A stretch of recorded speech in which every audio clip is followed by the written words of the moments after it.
सहकारिता विभाग, सहकारिता मंत्रालय, माननीय श्री अमित शाह जी और हमारे प्रदेश के सरकार के मुखिया योगी आदित्यनाथ जी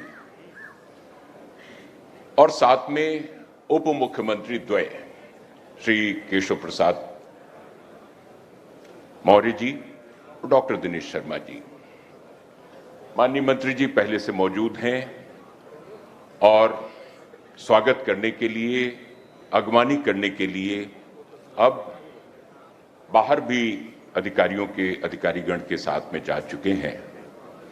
तो आप समझ सकते हैं कि कितनी कम समय की बात रह गई है और आपके बीच में माननीय मुख्य अतिथि महोदय श्री अमित शाह जी, माननीय मुख्यमंत्री जी उपस्थित होंगे और विधिवत वो कार्यक्रम का शुभारंभ हो जाएगा। बस कुछ ही पलों की बात है।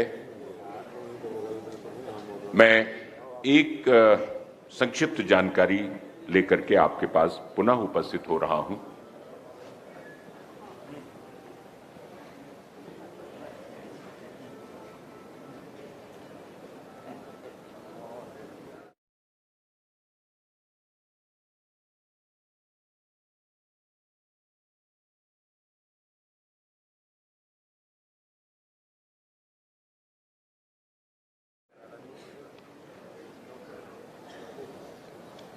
हमारे समक्ष, आपके समक्ष मंच पर सभापतिगण और माननीय मंत्री जी मौजूद हैं। ये सहकारिता आंदोलन की सफलता और उसके सुदृढ़ होने का एक लक्षण है कि हमारे सामने इतने लोग मौजूद हैं और उपस्थिति में जो मंच पर हैं, मंच के अलावा जो आप लोगों के बीच में शामिल हैं, आप लोग स्वयं सहकारिता आंदोलन के अगुवा हैं, नेतृत्व देने वाले लोगों में से आपका शुमार है। इस लिहाज से मैं इस बात पर प्रसन्नता व्यक्त करना चाहता हूं कि आप लोग इतनी बड़ी संख्या में मौजूद हैं। और अब बस 2 मिनट की बात रह गई। माननीय मंत्री जी सभा स्थल पर, समारोह स्थल पर मौजूद होने जा रहे हैं। बस थोड़ी देर की बात और अब आपके सामने उन 26 नवनिर्मित अनाज भंडारण गृह, जिनको उत्तर प्रदेश भंडारण वेयर हाउसिंग कॉरपोरेशन, भंडारण निगम ने बनवाया है। और हमने आपको पहले ही बताया कि सहकारिता की 2 एजेंसी, निर्माण एजेंसियों ने, एक UPRNSS और दूसरी UPCLDF, इन्होंने बनवाया है। और अब क्षमता अच्छी खासी बढ़ गई है, 1,30,000 मीट्रिक टन। इससे पहले 2 ऐसे गोडाउन रामपुर में तैयार करवाए गए, जिसमें भी 10,000 मीट्रिक टन क्षमता की वृद्धि हुई थी।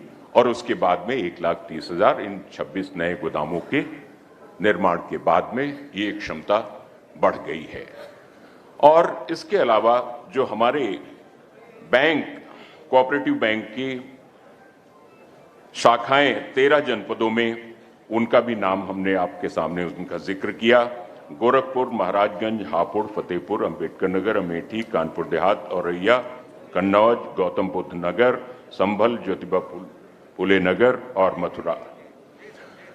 वो 26 गोडाउन जहां पर इस समय बनवाए गए हैं, जिनका शुभारंभ, लोकार्पण आज हो रहा है, वो हैं पीलीभीत, मिर्जापुर, बस्ती, सिद्धार्थनगर, बहराइच, जेपी नगर, बिजनौर, महोबा, हमीरपुर, जालौन, बदायूं, बरेली, महाराजगंज, भदोही, कौशाम्बी, फतेहपुर, झांसी, कानपुर नगर, कानपुर देहात में बनाए गए हैं।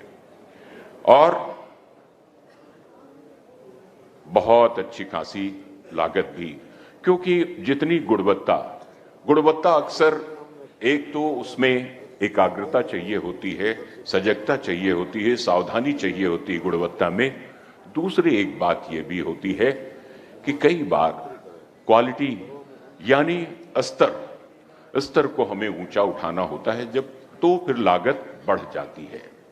और कुल मिलाकर के अगर रामपुर वाले भी दोनों गोडाउन्स का आप ले लें, गिनती कर लें, तो 141 करोड़ रुपए की लागत आई है। और ये जो सारी योजनाएं आई हैं, जिसमें कोऑपरेटिव बैंक्स भी शामिल हैं, तब 155 करोड़ रुपए की लागत आती है। और ये एक बहुत अच्छा लक्षण है कि साइबर अपराध से बचाने के लिए जो प्रयास किए गए हैं, और ये सुविधा गुजरात के बाद में उत्तर प्रदेश दूसरा ऐसा राज्य है जहां पर ये सुविधा उपलब्ध है। तो आप लोग स्वागत कीजिए इस बात का कि आपको साइबर क्राइम से बचाने के लिए भी प्रबंध किए गए हैं, और तालियों से स्वागत कीजिए। और हमारे माननीय मुख्य अतिथि महोदय, माननीय मुख्यमंत्री जी के साथ में बस कुछ ही पलों में पधार रहे हैं। अलर्ट साउंड हो गया है। अब आप बिल्कुल प्रसन्न चित्त होकर के उनका स्वागत कर सकते हैं, और खड़े होकर के तालियों के साथ में उनका स्वागत कीजिएगा, जिसको हम कहते हैं स्टैंडिंग ओवेशन, यानी खड़े होकर के सम्मान देना। वो मैं जानता हूं उत्तर प्रदेश की जनता के अंदर वो एक चेतना है, वो उत्साह है, वो उमंग है कि आप का अपने अतिथि का स्वागत करना भली भांति जानते हैं। और हम इस विश्वास को आपके सामने पुनः व्यक्त कर रहे हैं कि आप ये देख रहे हैं इस तरीके से जो दृश्य आपको दिखाई पड़ रहा है, इससे आप अनुमान लगा रहे हैं कि हमारे बीच में मुख्य अतिथि महोदय पधार रहे हैं। और अब समय की कोई विशेष रिक्तता या गुंजाइश नहीं रह गई। ये देखिए, माननीय गृह और सहकारिता मंत्री भारत सरकार श्री अमित शाह जी पधार रहे हैं।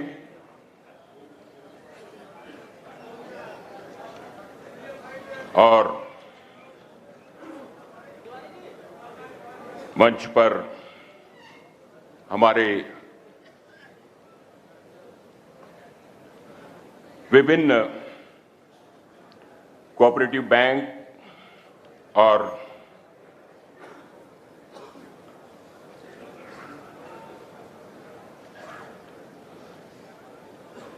तमाम ऐसे शाखाएं हैं जिनके अध्यक्ष और सभापति, संचालक मंडल और निदेशक गण इस समय विराजमान हैं। आपके बीच माननीय मुख्य अतिथि महोदय का आगमन बस कुछ ही पलों में हो रहा है। उत्तर प्रदेश कोऑपरेटिव बैंक का जीर्णोद्धार 202 करोड़ 39 लाख रुपए की लागत से किया गया है, तथा ACSTI के हॉल और 32 कक्षों के छात्रावास का जीर्णोद्धार 136 यानी 1 करोड़ 36 लाख रुपए की लागत से करवाया गया है। नाबार्ड के वित्त पोषण से 294 पैक्स में 5 करोड़ की लागत से कंप्यूटराइजेशन का लोकार्पण हुआ है। और अब कुछ ही पल शेष माननीय केंद्रीय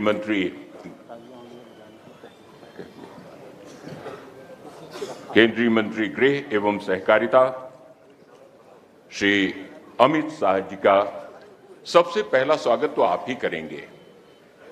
मंच पर फूलों से स्वागत बाद में होगा। पहला स्वागत, और वो भी खड़े होकर सम्मान देने का, अभिनंदन करने का स्वागत, तो पहला हक आप ही का बनता है।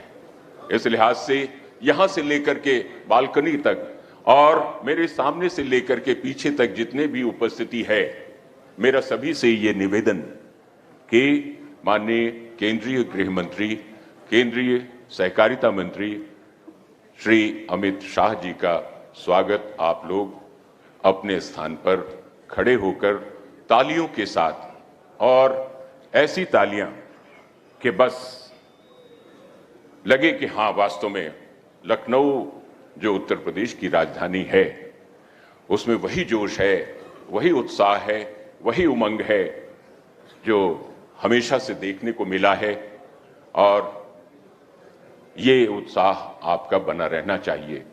प्रदेश की प्रगति में आप सभी भागीदार हैं। सहकारिता आंदोलन का बहुत बड़ा योगदान है, और आज सहकारिता के क्षेत्र में जो लक्ष्य हासिल किए गए, जो उपलब्धियां हासिल की गई हैं, वो सराहनीय हैं, वो श्लाघनीय हैं। इस लिहाज से आप लोग उसके लिए बधाई के पात्र हैं, और आप अगर बधाई के पात्र हैं तो आप भी नेतृत्व करते हैं अपने अपने स्थान पर, और जो देश का नेतृत्व कर रहा है, जो प्रदेश का नेतृत्व कर रहा है, वो भी सराहना का पात्र है, उसे भी सराहना मिलनी चाहिए। देश की आजादी के बाद वो दौर आया कि न जाने कितने लोगों ने अपनी प्राणों की आहुति दी, और उस आजादी के 75 साल मनाए जा रहे अमृत महोत्सव के रूप में 75 साल पर जो जलसा मनाया जा रहा है वो 75 हफ्ते का है। इसलिए मार्च 21 में उसकी शुरुआत हो गई थी, और अगस्त 2023 में उसको संपन्न किया जाएगा। तो आजादी की कीमत हम सबको मालूम रहे, ये बहुत जरूरी है। आजादी के लिए जिन्होंने शहादत दी, अपने प्राणों की आहुति दी, उनके बारे में भी एक शेर याद आ गया कि हमने बख्शी है तारीकियों को जिया, तारीकी अंधेरे को कहते हैं और जिया उजाले को कहते हैं। हमने बख्शी है तारीकियों को जिया, खुद तरसते रहे रोशनी के लिए, रोशनी देने वाले को भी चाहिए कम से कम एक चिराग अपने घर के लिए। तो वो जो जंगे आजादी में जिनका बहुत अहम किरदार रहा है, उनको इसीलिए सम्मान दिया जाता है, और आज की नई पीढ़ी को इसीलिए उस सम्मान की, उस कुर्बानी की, उस बलिदान की याद दिलाई जाती है। इसीलिए हम अमृत महोत्सव मना रहे हैं कि तुम भूल न जाना, ये आजादी बड़ी अनमोल है, और इसके लिए हजारों लाखों लोगों ने अपने प्राणों की आहुति दी है, कुर्बानी दी है, शहादत दी है।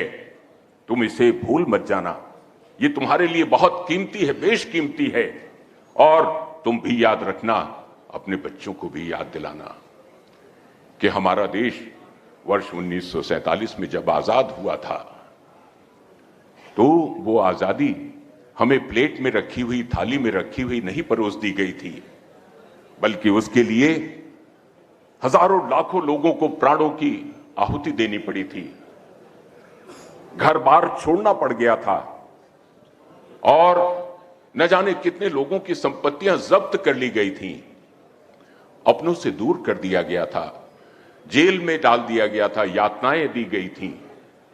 उन कुर्बानियों को याद रखना, और ये आज जो आजादी है इसको याद करो 75 साल पहले किस तरह से हासिल की गई थी, और इसकी कितनी बड़ी कुर्बानी ये भी देनी पड़ी थी कि हमारा अखंड भारत विभाजित हो गया था।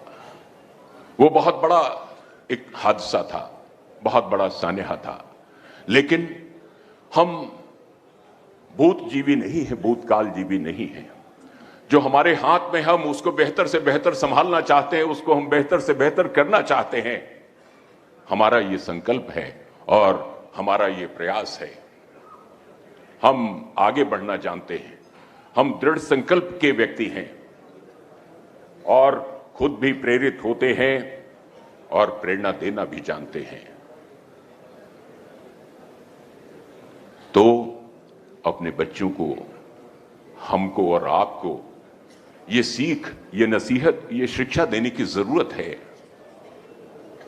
कि बच्चों, ये आजादी बहुत ही अक्षुण्ण है, इसको अक्षुण्ण बनाए रखना भी है तुम्हें। और एक बार राष्ट्र के बारे में जरूर चिंतन करो, जागते वक्त चिंतन करो, सोने के पहले भी चिंतन करो। सबसे पूर्व में जो देश है, हमारा मित्र देश है जापान।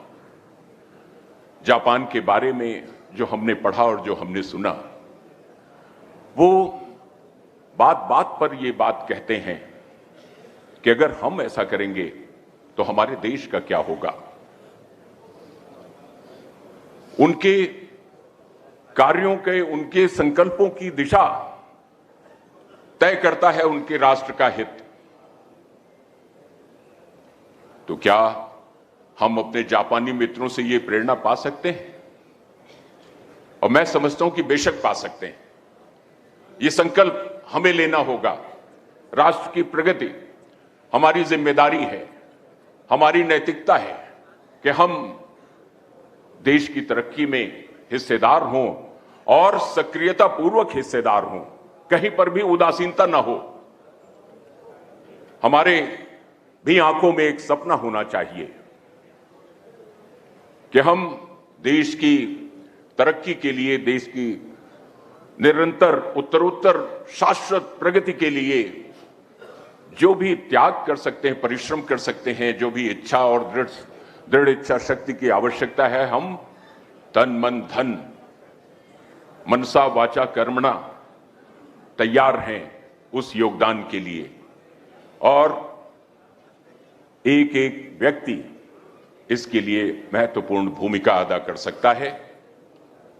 इसलिए आज अपने जापानी मित्रों की तरह से हम भी संकल्प लेते हैं, और आप अगर हमारे साथ में संकल्प में हिस्सेदार हैं, हमारे संकल्प से सहमत हैं, तो तालियों से स्वागत कीजिए और व्यक्त कीजिए अपनी भावनाओं को कि हां, हम भी देश की प्रगति में भागीदार हैं और देश को आगे बढ़ाने के लिए हम यथासंभव प्रयास करते रहेंगे।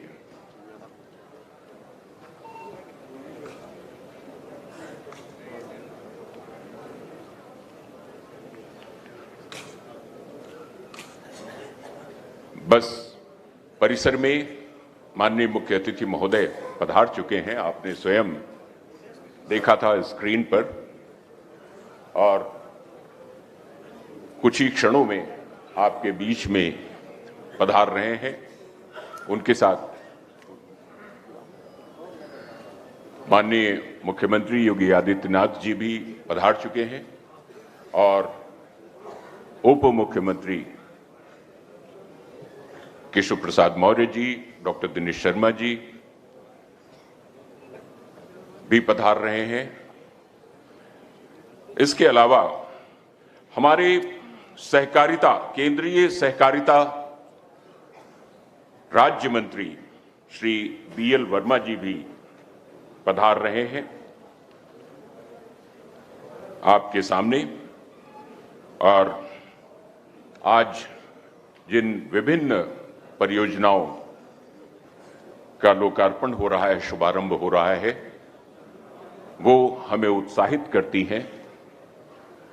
वो इस बात का हमें आश्वासन देती हैं कि न केवल सहकारिता आंदोलन गति पकड़ रहा है, शक्तिमान हो रहा है, गतिमान हो रहा है, बल्कि उसके योगदान से, उसकी हिस्सेदारी से देश भी प्रगति कर रहा है।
सहकारिता राज्य मंत्री डॉक्टर संगीता बलवंत जी हमारे बीच आ गई हैं। हम उनका तालियों के साथ स्वागत करेंगे, ऐसी आप सबसे अपेक्षा है। उनके बगल में एपीसी साहब विराजमान हैं, कृषि उत्पादन आयुक्त महोदय विराजमान हैं, श्री आलोक सिन्हा जी। हम उनका भी हार्दिक स्वागत और अभिनंदन करते हैं। एमएलसी श्री स्वतंत्र देव सिंह जी भी, जो भारतीय जनता पार्टी के अध्यक्ष हैं, माननीय अध्यक्ष हैं, वो भी हमारे बीच आए हुए हैं। वो भी आपके बीच शीघ्र आने वाले हैं।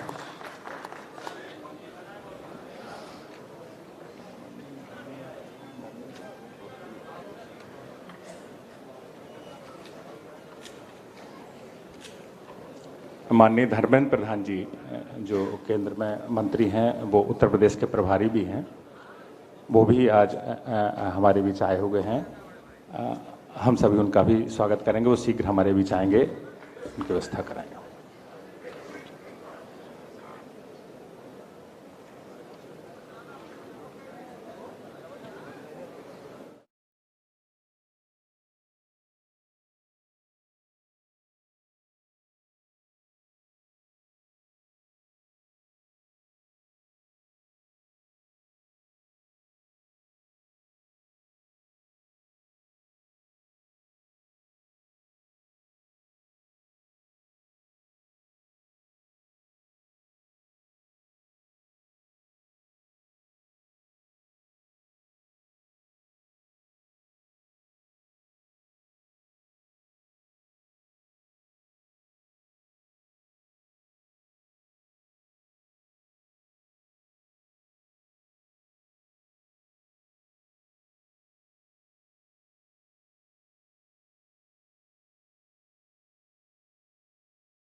बस कुछ ही पलों में माननीय मुख्य अतिथि महोदय पधार रहे हैं और तब तक मैं आपको प्रथम पंक्ति में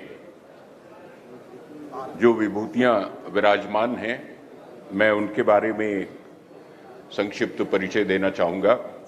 सबसे दाहिने तरफ छोर पर श्री तेजवीर सिंह जी, सभापति उत्तर प्रदेश कोऑपरेटिव बैंक, विराजमान हैं और वो आपको अभिवादन कर रहे हैं।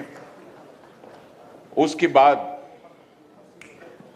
फिर माननीय सहकारिता राज्य मंत्री उत्तर प्रदेश डॉक्टर संगीता बलवंत जी पधारी हुई हैं और हमारे मुख्य अतिथि माननीय श्री अमित शाह जी, प्रदेश की मुख्यमंत्री।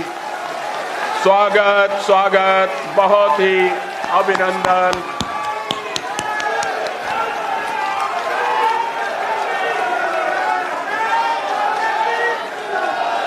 बहुत बहुत स्वागत, बहुत बहुत अभिनंदन। माननीय श्री अमित शाह जी, केंद्रीय गृह एवं सहकारिता मंत्री। और अब मैं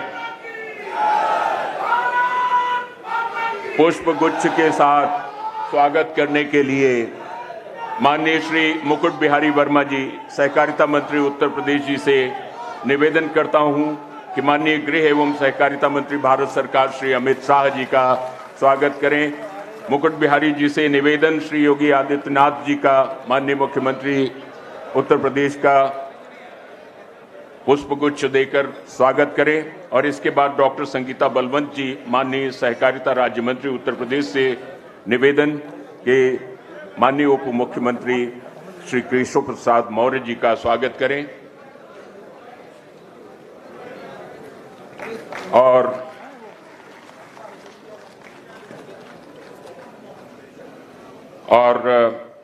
श्री तेजवीर सिंह जी से निवेदन के माननीय राज्य मंत्री सहकारिता एवं पूर्वोत्तर विकास भारत सरकार श्री BL वर्मा जी का स्वागत करें। जोरदार तालियों से स्वागत हो।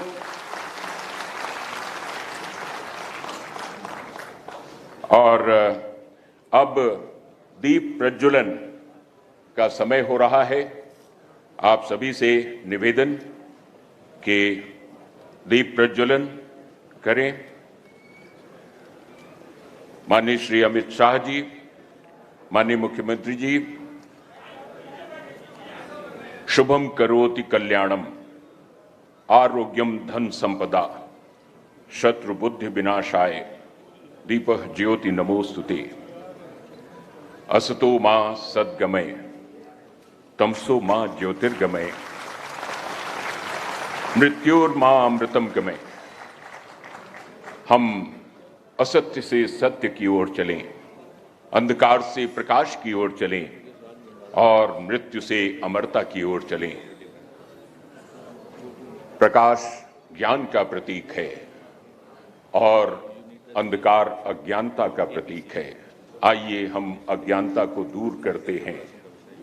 और अब मैं माननीय सहकारिता मंत्री उत्तर प्रदेश श्री मुकुट बिहारी वर्मा जी से सादर निवेदन करता हूं स्वागत भाषण के लिए।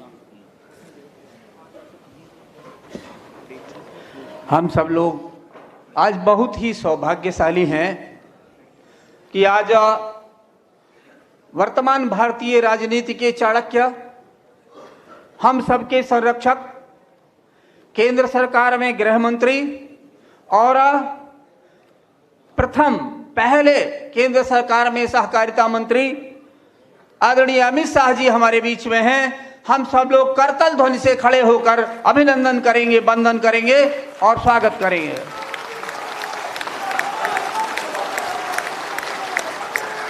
मित्रों, साथ ही उत्तर प्रदेश के रहनुमा, जिनके नेतृत्व में उत्तर प्रदेश आज चल रहा है, और सोच ईमानदार, काम दमदार, यह केवल नारा नहीं रहा, आज जनता ने इसको स्वीकार कर लिया है। ऐसे हमारे आदरणीय मुख्यमंत्री जी, उनका भी स्वागत है, अभिनंदन है, वंदन है। मंच पर विराजमान कार्यकर्ताओं के दिलों में राज करने वाले हमारे उप मुख्यमंत्री आदरणीय केशव प्रसाद मौर्य जी, कार्यकर्ताओं के लिए जीने और मरने वाले हमारे प्रदेश अध्यक्ष आदरणीय स्वतंत्र देव सिंह जी, हमारे केंद्र सरकार में राज्य मंत्री आदरणीय BL वर्मा जी, सारे मंचस्थ नेतागण, हमारे सारे शीर्ष संस्थाओं के अध्यक्ष, डायरेक्टर, सारे DCB के अध्यक्ष, डायरेक्टर, अन्य सारी संस्थाओं के कोऑपरेटिव में लगे हुए सारे मित्रगण, आज स्वागत करते हुए बहुत बड़ा सौभाग्य हम अनुभव करते हैं, क्योंकि हमें ध्यान है 23 फरवरी 2019 को माननीय अमित शाह जी जब राष्ट्रीय अध्यक्ष थे, तो हमारे एक कार्यक्रम में, कोऑपरेटर्स के एक बड़े से कार्यक्रम में आए थे, और वहां हमने बड़ी बड़ी बात करके कहा ये बैठा दिया, ये बैठा दिया।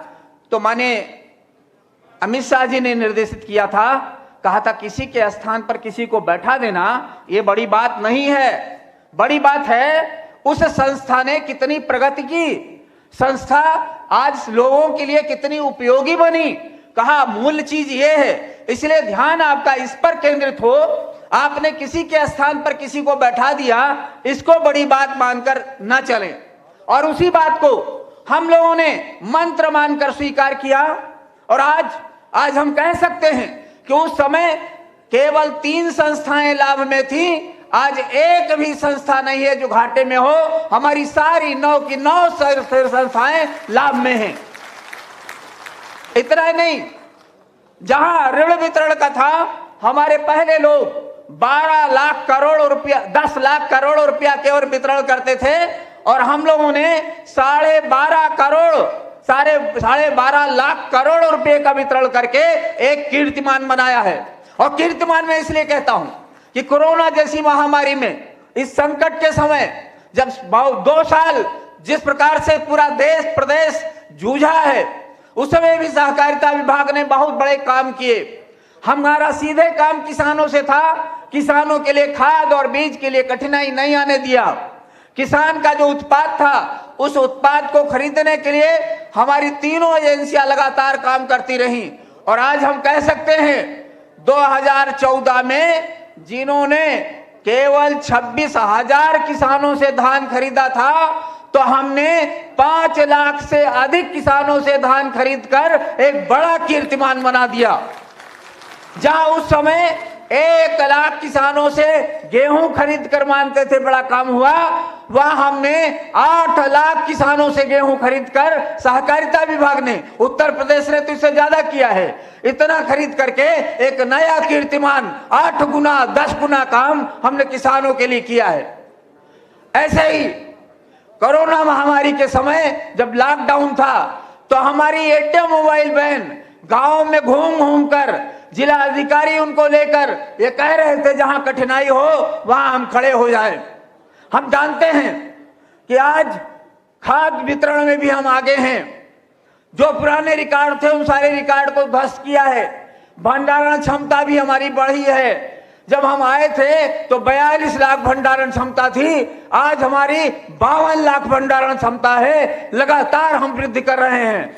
मान्यवर, आपके निर्देश का पालन करते हुए सहकारिता विभाग लगातार कैसे हम किसानों के लिए उपयोगी बने, इसके लिए हम काम कर रहे हैं। आज आपके सामने भंडारण की 26 भंडारागार गृह का लोकार्पण होना है। ऐसे पूरे भारत में गुजरात के बाद उत्तर प्रदेश पहला है जिसने साइबर सिक्योरिटी का किया है। ये भंडारागार जो बने हैं, यह भी हमारी एजेंसी ने बनवाया है। ऐसे ही IFSC कोड और जितना है हमने प्राप्त कर लिया है। आज आधुनिक बैंकों से मुकाबला करने के लिए हम तैयार हैं, और हमारा लक्ष्य एक ही है, किसान का हित कैसे हो। मान्यवर, हमारी साधन सहकारी समितियां भारत में सबसे अधिक हैं। अभी हम सब उनको कंप्यूटराइज नहीं कर पाए हैं, केवल 294 कंप्यूटराइज हुई हैं। अभी हमारे भवन भी जर्जर हैं, अभी हम सबके सदस्य नहीं नियुक्त कर पाए हैं, लेकिन लक्ष्य हमारा साफ है। उत्तर प्रदेश के 24 करोड़ लोगों के सामने हमारी साधन सहकारी समिति खड़ी होकर कहेगी, किसानों की आवश्यकता के लिए हम खड़े हैं, हम आपके हैं, आपसे अलग नहीं जाने वाले हैं। यह प्रतिज्ञा है हमारी। बहुत बहुत साधुवाद, बहुत बहुत धन्यवाद।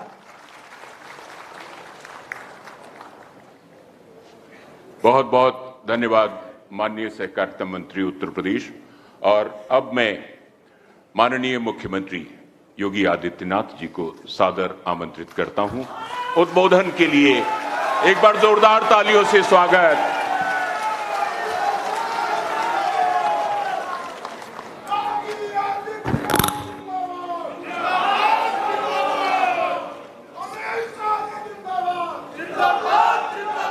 उत्तर प्रदेश सहकारिता की आज के इस कार्यक्रम में उपस्थित देश के लोकप्रिय और यशस्वी गृह एवं सहकारिता मंत्री माननीय श्री अमित शाह जी, प्रदेश सरकार में मेरे वरिष्ठ सहयोगी उप मुख्यमंत्री श्री केशव प्रसाद मौर्य जी, प्रदेश के सहकारिता मंत्री श्री मुकुट बिहारी वर्मा जी, भारत सरकार के सहकारिता राज्य मंत्री माननीय श्री BL वर्मा जी, प्रदेश की सहकारिता राज्य मंत्री डॉक्टर संगीता बलवंत जी, प्रदेश सरकार में मेरे सहयोगी मंत्रीगण श्री मन्नूलाल कोरी जी, श्री उदयभान चौधरी जी, आज के इस कार्यक्रम में उपस्थित उत्तर प्रदेश कोऑपरेटिव बैंक के अध्यक्ष श्री चौधरी तेजवीर सिंह जी,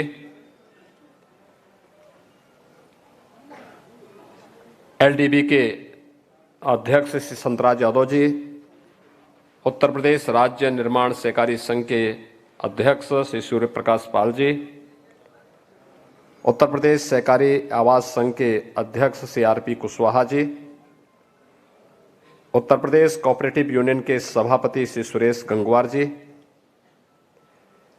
उत्तर प्रदेश कोऑपरेटिव बैंक के उपसभापति श्री जितेंद्र बहादुर सिंह जी, आज के इस कार्यक्रम में सहकारिता आंदोलन से जुड़े हुए आप सभी उपस्थित भाइयों बहनों, उत्तर प्रदेश सहकारिता विभाग के आज के इस कार्यक्रम में मैं देश के लोकप्रिय और यशस्वी गृह मंत्री और देश के पहले सहकारिता मंत्री माननीय अमित शाह जी का हृदय से स्वागत करता हूं, अभिनंदन करता हूं। उत्तर प्रदेश देश के अंदर सहकारिता के इस कार्यक्रम को आगे बढ़ाने के लिए 2017 में उत्तर प्रदेश विधानसभा के चुनाव के पूर्व आदरणीय प्रधानमंत्री जी की प्रेरणा से उस समय के भारतीय जनता पार्टी के राष्ट्रीय अध्यक्ष और आज देश के गृह और सहकारिता मंत्री माननीय अमित शाह जी ने उत्तर प्रदेश की जनता के लिए एक लोक कल्याण पत्र जारी करवाया था। उत्तर प्रदेश की समग्र विकास को ध्यान में रख करके जिस एक अभियान पर जोर देने के लिए उस समय भी बहुत मजबूती के साथ आगे बढ़ाने के लिए किया था, उसमें से सहकारिता भी एक क्षेत्र था। हम सब जानते हैं कि ग्रामीण क्षेत्र के सतत विकास को ध्यान में रखते हुए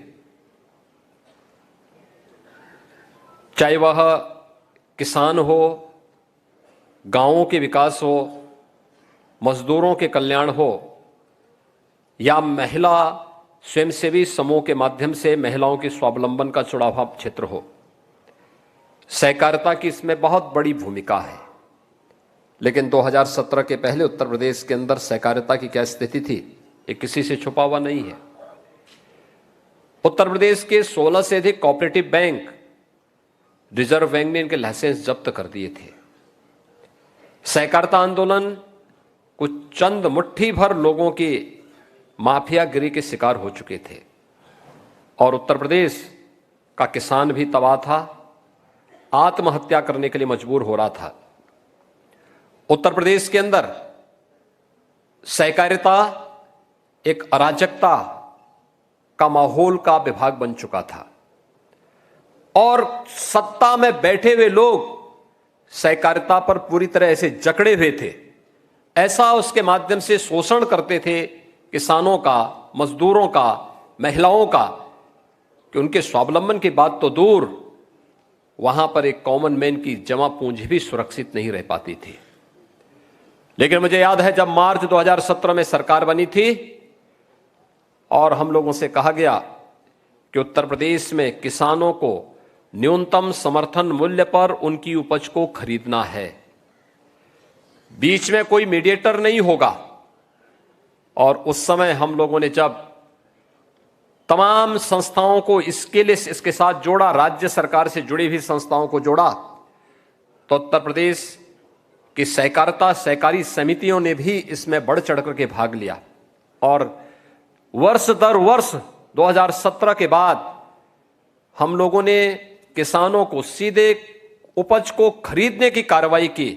और मुझे बताते हुए प्रसन्नता है कि जिस प्रदेश में किसान से एक भी दाना सीधे नहीं क्रय किया जाता था, उसी प्रदेश ने पिछले 5 वर्ष के दौरान अकेले धान और गेहूं का उत्तर प्रदेश के किसानों के खाते में केवल और केवल उपज के क्रय का 75,000 करोड़ रुपए से अधिक की राशि उनके खातों में देने का कार्य किया है।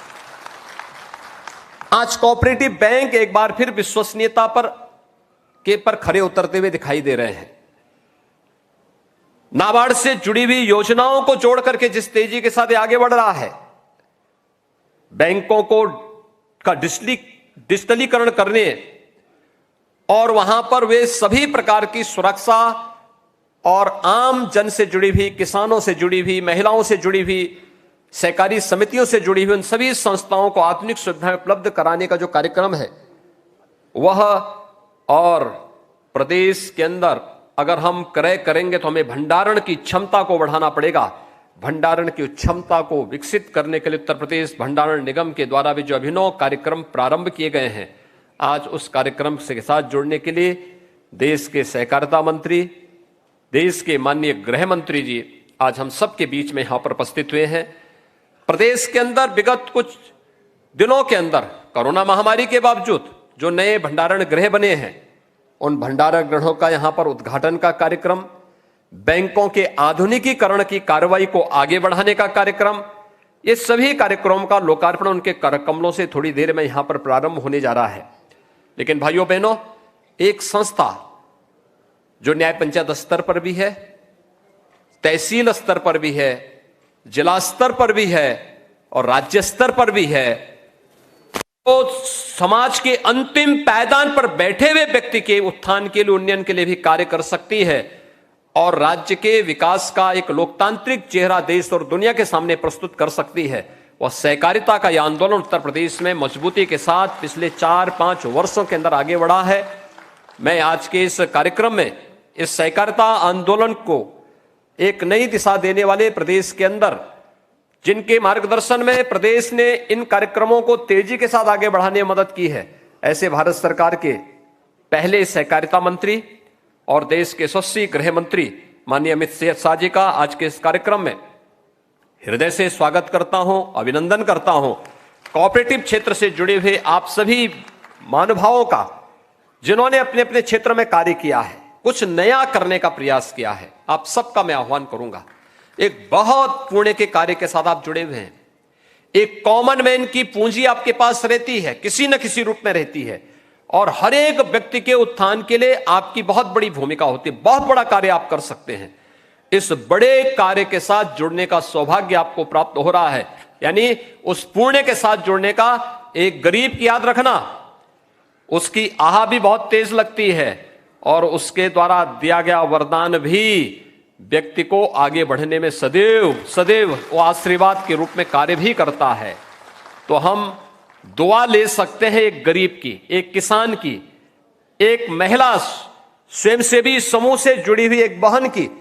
उस अभियान के साथ आप सभी मिलकर के जुड़ेंगे और सहकारिता आंदोलन को उत्तर प्रदेश के अंदर मजबूत और पुष्ट करने में अपना योगदान देंगे। इस विश्वास के साथ मैं एक बार फिर से माननीय सहकारिता और गृह मंत्री श्री अमित शाह जी का उत्तर प्रदेश के सहकारिता विभाग के कार्यक्रम में हृदय से स्वागत और अभिनंदन करता हूं। धन्यवाद। जय हिंद।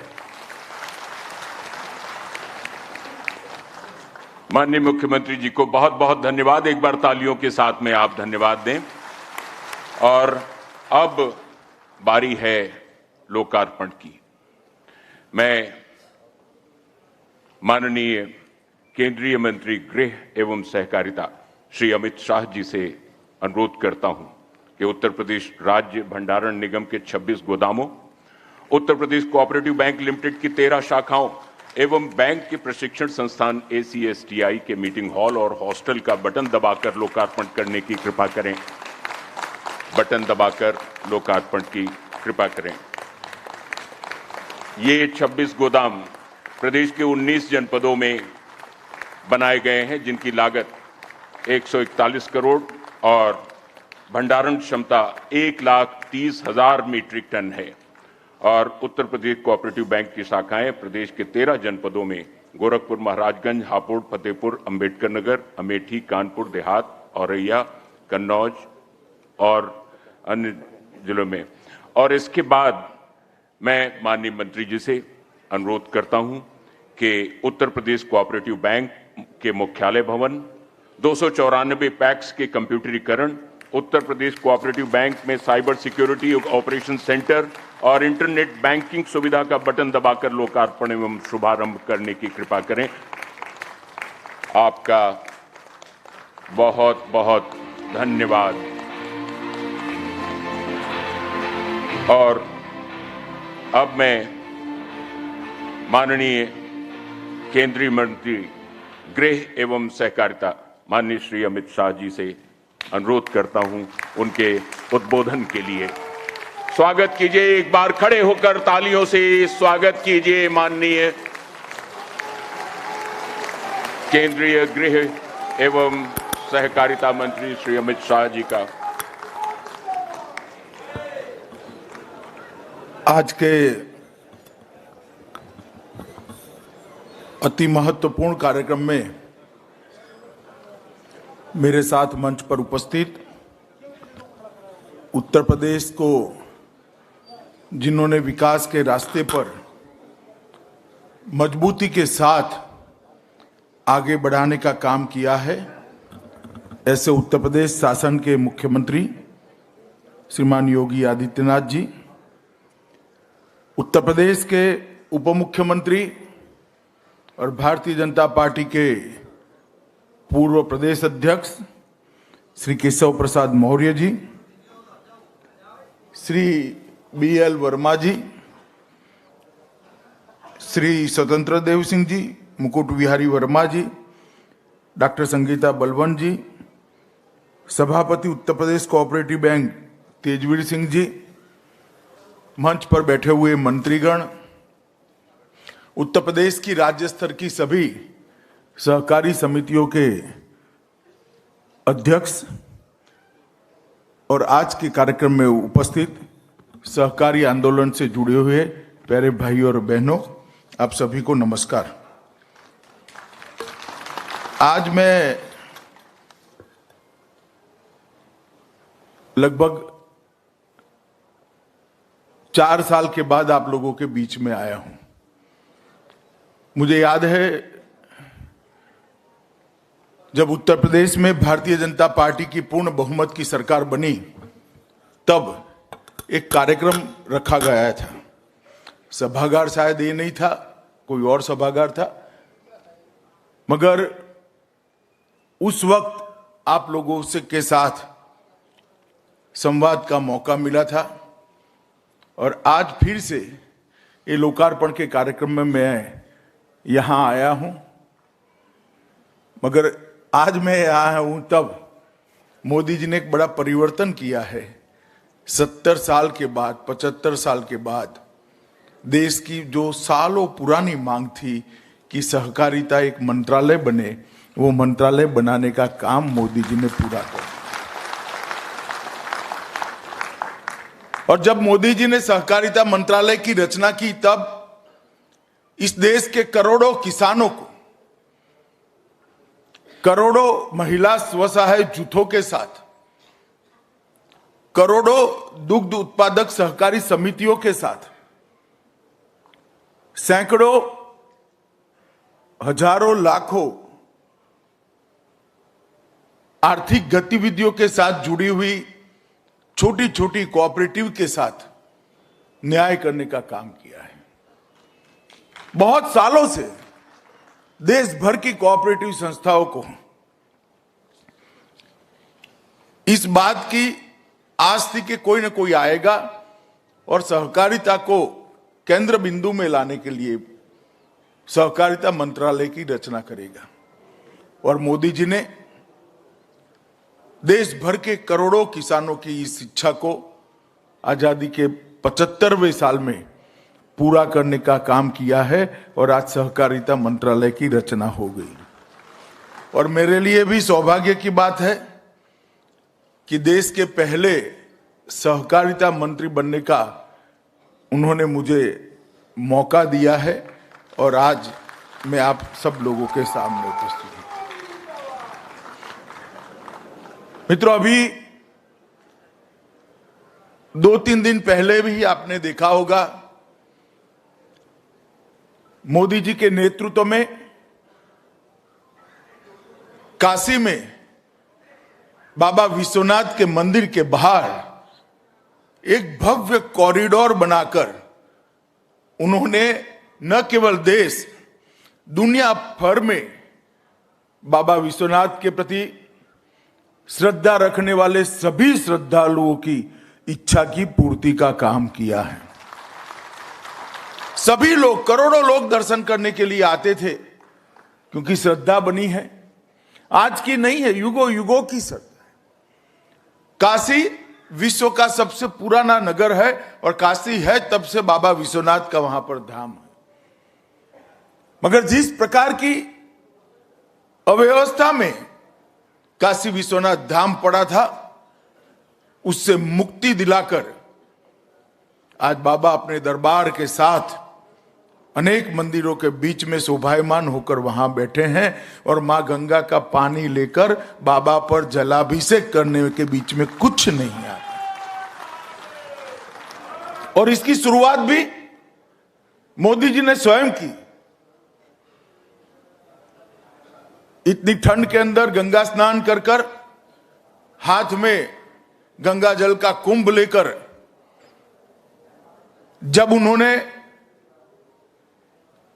ज्योतिर्लिंग पर अभिषेक किया, औरंगजेब से लेकर आज तक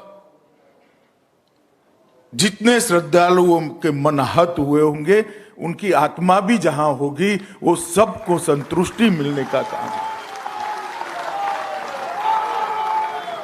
सालों सालों से,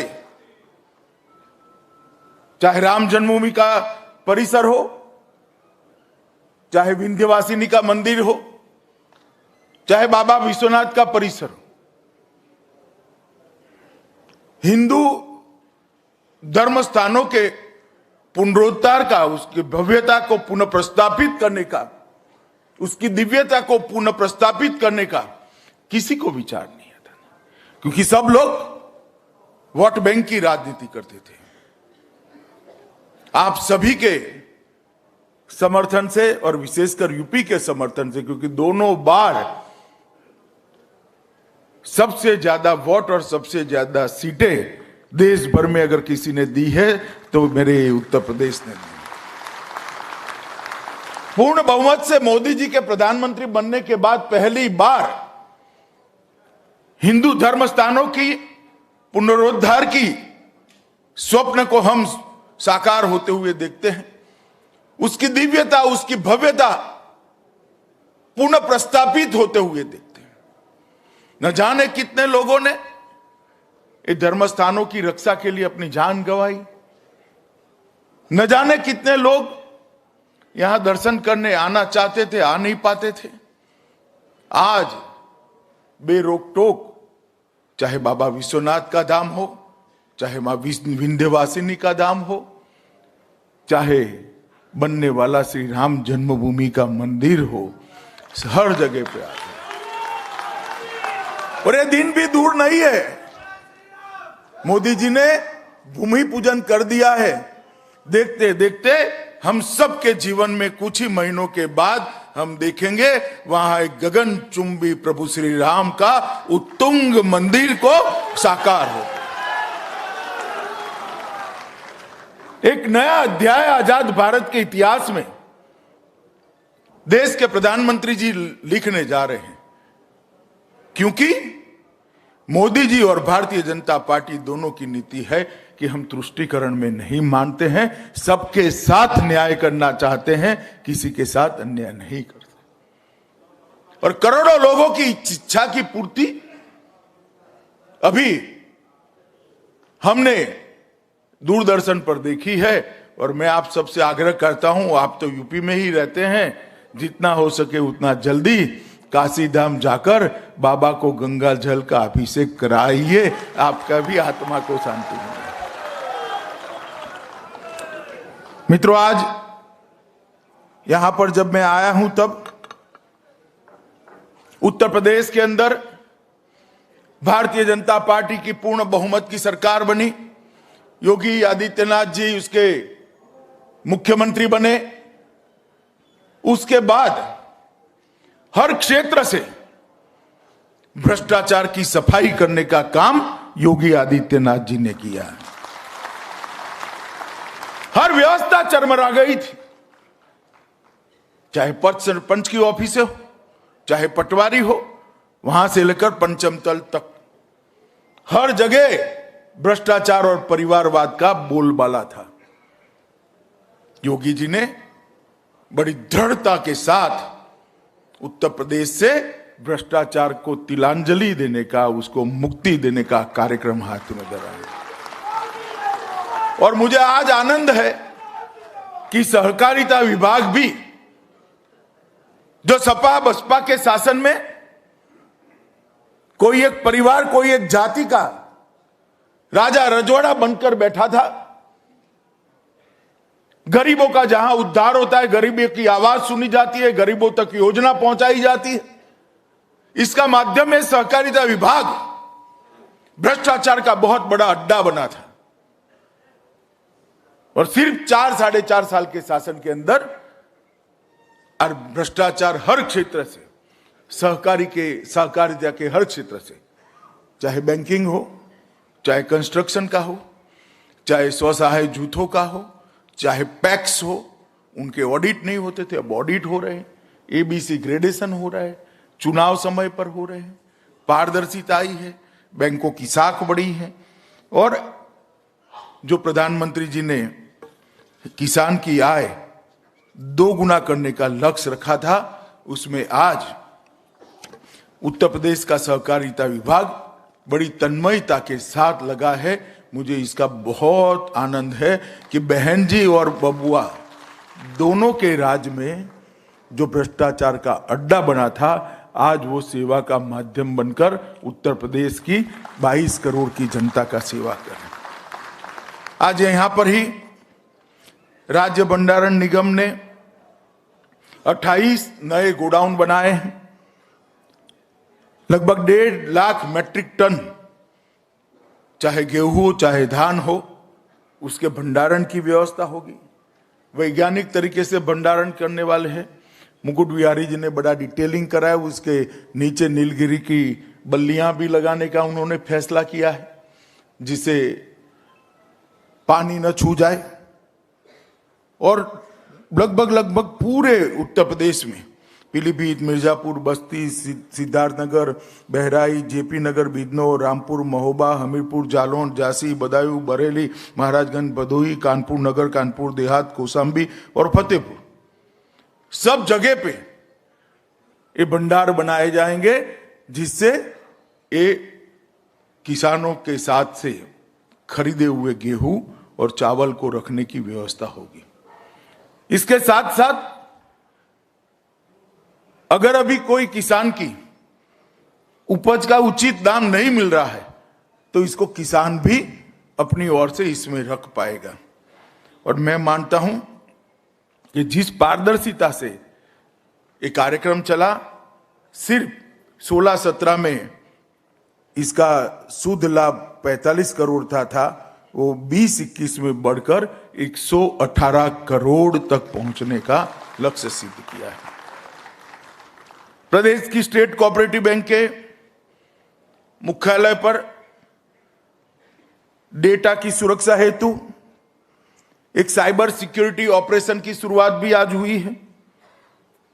प्रदेश स्टेट कोऑपरेटिव बैंक की 13 नई शाखाएं फतेहपुर, कानपुर, औरैया, कन्नौज, मथुरा, गौतम बुद्ध नगर, हापुड़, ज्योतिबा फुले नगर, संभल, अमेठी, अंबेडकर नगर, गोरखपुर और महाराजगंज में आज इसका भी उद्घाटन हुआ है। और 2 करोड़ से की लागत से एक भव्य मुख्यालय का भी आज लोकार्पण होने का काम हुआ है। 1.5 करोड़ की लागत से कृषि प्रशिक्षण संस्थान हॉल और नाबार्ड के वित्त पोषण से प्रदेश की लगभग 300 पैक्स में 5 करोड़ की लागत से कंप्यूटराइजेशन का काम हुआ है। मित्रों, जो सहकारिता से जुड़े हैं वो सभी लोगों को मैं कहना चाहता हूं, अगर एक पैक्स में आप कंप्यूटराइजेशन कर देते हो तो इसके अंदर घपला करने की व्यवस्था कोई बचती ही नहीं है, और होती है तो वो पकड़े जाएंगे, क्योंकि इसके अंदर एक कंप्यूटर घड़ी होती है। कंप्यूटर के अंदर घड़ी होती है, कब डेटा को बदला गया वो तुरंत ही फोरेंसिक जांच में बता देता है। तो किसी के मन में करने का कुछ हो तो वो भी समझ जाए कि करना इतना सरल नहीं है। मित्रों, प्रधानमंत्री जी के नेतृत्व में भारत सरकार ने भी ये तय किया है कि देश के सभी पैक्स 65,000 पैक्स कंप्यूटराइज किए जाएंगे। सभी को एक ही प्रकार का सॉफ्टवेयर दिया जाएगा। पैक्स को जिला कोऑपरेटिव बैंक से जोड़ा जाएगा, जिला कोऑपरेटिव बैंक को स्टेट कोऑपरेटिव बैंक से जोड़ा जाएगा और स्टेट कोऑपरेटिव बैंक को नाबार्ड से एक साथ जोड़ने का काम हो जाएगा। तो पैक्स से लेकर नाबार्ड तक पूरा किसानों को फाइनेंस करने वाला एग्रीकल्चर फाइनेंस का हमारा जो त्रिस्तरीय खाका है, उसका पूर्ण कंप्यूटराइजेशन करने का काम मोदी जी ने हाथ में लिया है। कुछ ही समय में इस पर फैसला कर इसकी घोषणा होगी।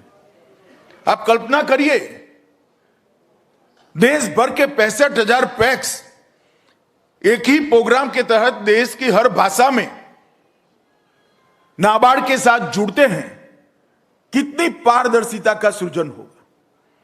ना bank cooperative bank, district cooperative bank घपला कर सकती है, ना स्टेट कोऑपरेटिव बैंक, ना पैक्स कर सकते हैं। और जो लाभ जाना है वो नाबार्ड से सीधा पैक्स के अकाउंट में चला जाएगा। बीच में स्टेट कोऑपरेटिव और डिस्ट्रिक्ट कोऑपरेटिव रहेंगे, मगर सब ऑनलाइन हो जाएगा। ये व्यवस्था का एक हिस्सा भारत सरकार करे, उसके पहले ही 600 ब्रांचों का आज कंप्यूटराइजेशन करने का काम यहां पर हुआ है। मैं मुकुटू यारी जी और योगी जी को बहुत बहुत बधाई देना चाहता हूं कि इससे एक नई शुरुआत उत्तर प्रदेश के एग्रीकल्चर फाइनेंस में होगी। मित्रों, उत्तर प्रदेश सहकारिता विभाग ने लगभग 46,000 से अधिक कोऑपरेटिव्स को, चाहे गन्ना हो, मत्स्य हो, रेशम हो, खादी ग्राम उद्योग हो, हैंडलूम हो, उद्यान हो, खाद्य प्रसंस्करण हो, डेयरी हो और हाउसिंग हो या पैक्स हो, सभी के अंदर पारदर्शिता लाने के लिए बहुत बड़ा अभियान करा है। ऑडिट भी अब ठीक ठाक होने लगे हैं। चुनाव के लिए भी एक नया व्यवस्थापन हुआ है। मित्रों, मैं मानता हूं कि इससे बहुत बड़ा फायदा आने वाले दिनों में हर क्षेत्र में उत्तर प्रदेश को होने वाला है। मित्रों, सहकारिता विभाग का जहां तक सवाल है, मोदी जी ने विभाग बनाया तब काफी लोगों को लगता था कि सहकारिता विभाग बनाने से क्या फायदा होगा। मैं कुछ चीजें आज इसलिए बताना चाहता हूं क्योंकि मीडिया भी यहां पर है। कृषि ऋण वितरण, एग्रीकल्चर फाइनेंस का टोटल 19% एग्रीकल्चर फाइनेंस सहकारिता के माध्यम से होता है। 19%। उर्वरक वितरण लगभग 35%। देश में अगर 100 किलो उर्वरक जाता है तो उसमें से 35 किलो सहकारिता विभाग के माध्यम से वितरित होता है। उर्वरक का उत्पादन, खाद का उत्पादन 25% सहकारिता की समितियों के द्वारा होता है। दूध की खरीदी एवं उत्पादन लगभग 22% सहकारिता के माध्यम से होता है। गेहूं की खरीदी 13%, धान की खरीदी 20% और मछुआरों का कामकाज जो है 21% सहकारिता के माध्यम से होता है। सबके संज्ञान में होना चाहिए कि देश के ग्रामीण अर्थतंत्र के विकास के अंदर सहकारिता रीढ़ की हड्डी है, जिसको मजबूत करने का काम देश के प्रधानमंत्री नरेंद्र मोदी जी ने किया है। लगभग 8,55,000 सहकारी समितियां देश भर में अनेक क्षेत्रों के अंदर फैली है और वो समितियां छोटे छोटे लोगों को जोड़कर बहुत बड़ा काम कर रही हैं। आप लिज्जत पापड़ खाते हो ना, सुना है ना नाम लिज्जत पापड़ का? वो लिज्जत पापड़ कोऑपरेटिव सोसाइटी बनाती है। अमूल का दूध पीते हैं ना, पीते या नहीं पीते हैं? वो कोऑपरेटिव सोसाइटी है। इफ्को का खाद उपयोग करते हैं ना किसान, वो इफ्को का और क्रिप्को का खाद कोऑपरेटिव सोसाइटी है। एक बहुत बड़ा हिस्सा समाज का ये सहकारी समितियां जो ग्रामीण क्षेत्र से जुड़ा हुआ समाज है उसके जीवन के साथ जुड़े हैं। चीनी के उत्पादन में भी ढेर सारी कोऑपरेटिव चीनी मिलें सहकारिता के माध्यम से चल रही हैं। उत्तर प्रदेश की सारी सहकारी चीनी मिलों को बंद कर अपने चट्टो बट्टों में बेच देने का काम बहन जी और अखिलेश यादव के शासन में हुआ है। मगर आज भी देश भर में कई सारी चीनी की कोऑपरेटिव मिलें चल रही हैं जो किसानों को किसानों का बहुत बड़ा काम करी है। मोदी जी ने मित्रों कृषि क्षेत्र के लिए शायद ही किसी प्रधानमंत्री ने किया होगा, इतना किया है। ये हमें हमेशा के बताते थे। कांग्रेस के राहुल बाबा कहते थे ऋण माफ करो, ऋण माफ करो, ऋण माफ। चुनाव आता था तब उनको याद आता था, मगर कभी करते नहीं थे। हमने तो यूपी में कहा था करेंगे, हमने 45,000 करोड़ रुपया एक झटके में योगी जी ने किसान का माफ कर दिया, किसी को कुछ मालूम भी नहीं था। परंतु मोदी जी ने एक व्यवस्था खड़ी करी। हर साल देश के हर किसान को 6,000 रुपया ऋण माफ नहीं किया, ऋण लेने की जरूरत न पड़े इसके लिए दिया। तो छोटे किसान को तो एक सीजन के लिए 6,000 रुपये से ज्यादा ऋण लेना ही नहीं था, तो उसको तो ऋण लेने की जरूरत ही नहीं पड़ी, मदद ही सीधी मिल गई। और आज 1.5 लाख करोड़ से ज्यादा रुपया किसानों के बैंक अकाउंट के अंदर सीधा पहुंचाने का काम नरेंद्र मोदी जी ने किया है। किसान क्रेडिट योजना कार्ड योजना के तहत लगभग सितंबर 21 तक 2.5 लाख करोड़ रुपया क्रेडिट सीमा के साथ 2.41 करोड़ कार्ड इश्यू किए गए। एक प्रकार से किसान के हाथ में क्रेडिट कार्ड ही आ गया है। और कृषि अवसंरचना का एक कोष भी बनाया गया है। 10,000 नए एफपीओ बनाए गए। ढेर सारी मंडियों को ई मंडियों में परिवर्तित किया गया और मुद्रा स्वास्थ्य कार्ड, सॉइल हेल्थ कार्ड देकर आपको कितना खाद डालना है, कितना पानी डालना है, उसकी भी चिंता करेगी। उत्तर प्रदेश में योगी सरकार ने भी 45 लाख गन्ना किसानों को 1.40 लाख करोड़ के अधिक गन्ना मूल्य का भुगतान कर दिया, जो 4 सालों तक सपा बसपा में। बहुत बड़ी उपलब्धि है। और सिर्फ मेरे हिसाब से 2-3 हजार, कितना बाकी है योगी जी? 2-3 हजार करोड़ ही, 2,000 करोड़ ही बाकी है।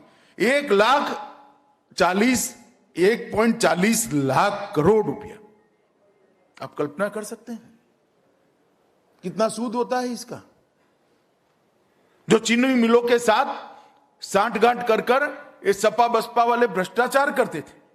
प्रधानमंत्री किसान सम्मान निधि योजना में 32,000 करोड़ यूपी के किसानों को मिला है। फसल बीमा योजना में 2,000 करोड़ मिला है। 86 लाख किसानों का ऋण माफ किया है। 20 चीनी मिलों का आधुनिकीकरण एवं विस्तार किया है। और 46 वर्षों से लंबित बाणसागर परियोजना को भी पूरा करने का काम भारतीय जनता पार्टी की योगी सरकार ने किया है। कृषि और सहकारिता के लिए भारतीय जनता पार्टी की सरकारों की, चाहे वो केंद्र की हो चाहे राज्य की हो, इसकी सीधी सीधी प्राथमिकता है। किसान का काम सबसे पहले होना चाहिए। किसान खुशहाल होना चाहिए, इसकी आय 2 गुना होनी चाहिए। ये नरेंद्र मोदी जी के लक्ष्य है मित्रों।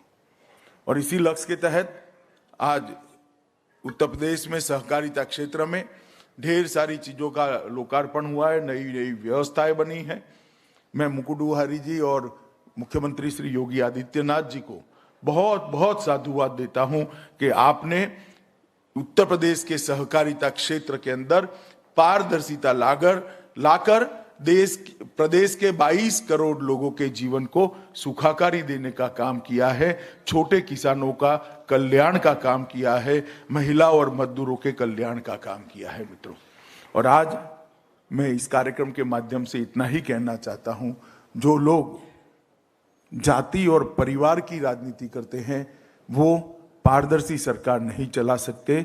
जाति और परिवारवाद ही भ्रष्टाचार का जनक है और जो जाति और परिवार से राजनीति करते हैं वो भ्रष्टाचार विहीन शासन नहीं दे सकते। इतनी बात कर कर मेरी बात को मैं विराम देता हूं। भारत माता की जय। बहुत बहुत साधुवाद, धन्यवाद माननीय मुख्य अतिथि महोदय। और अब बारी है स्मृति चिन्ह देने की। मैं श्री मुकुट बिहारी वर्मा जी, माननीय सहकारिता मंत्री से निवेदन करता हूं, मेमेंटो, शॉल और तैल चित्र श्री अमित शाह, माननीय गृह एवं सहकारिता मंत्री, भारत सरकार को प्रदान करें। और वर्मा जी से निवेदन कि योगी आदित्यनाथ जी, माननीय मुख्यमंत्री उत्तर प्रदेश को मेमेंटो, शॉल और तैल चित्र भेंट करें।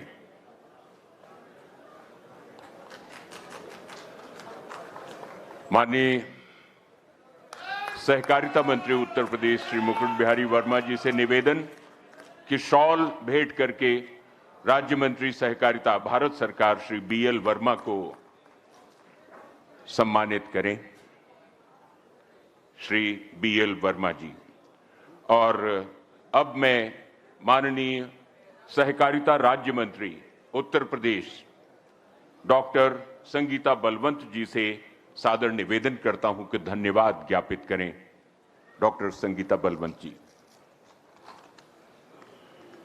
उत्तर प्रदेश राज्य भंडारण निगम के नवनिर्मित गोदामों, उत्तर प्रदेश कोऑपरेटिव बैंक के साइबर सिक्योरिटी ऑपरेशन की स्थापना एवं 13 नई शाखाओं के खोले जाने एवं 294 पैक्स के कंप्यूटराइजेशन के उपलक्ष्य में आयोजित लोकार्पण कार्यक्रम में उपस्थित माननीय गृह एवं सहकारिता मंत्री भारत सरकार श्री अमित शाह जी, जिनको स्वतंत्र भारत का प्रथम सहकारिता मंत्री बनने का गौरव प्राप्त हुआ है, जिनके मार्गदर्शन में सहकारिता के माध्यम से देश के विकास में नए आयाम स्थापित होंगे एवं भारत सरकार की सहकार से समृद्धि के उद्देश्य से भारत के कृषकों की आय दोगुनी करने एवं उनके सामाजिक तथा आर्थिक समृद्धि का मार्ग प्रशस्त होगा। मैं धन्यवाद ज्ञापित करती हूँ कि माननीय केंद्रीय मंत्री जी ने अपने व्यस्ततम समय में से निकालकर उत्तर प्रदेश के सहकारी बंधुओं में एक नई ऊर्जा का संचार किया है। आज के इस पावन और ऐतिहासिक अवसर पर मैं उपस्थित माननीय मुख्यमंत्री जी, उप मुख्यमंत्री जी, प्रदेश अध्यक्ष, सहकारिता मंत्री एवं सभी शीर्ष नेतृत्व को बहुत बहुत धन्यवाद ज्ञापित करती हूँ। जय हिंद, जय भारत। आप लोग अपने अपने स्थान पर बने रहें, शांति और अनुशासन का परिचय दें। माननीय मुख्य अतिथि महोदय।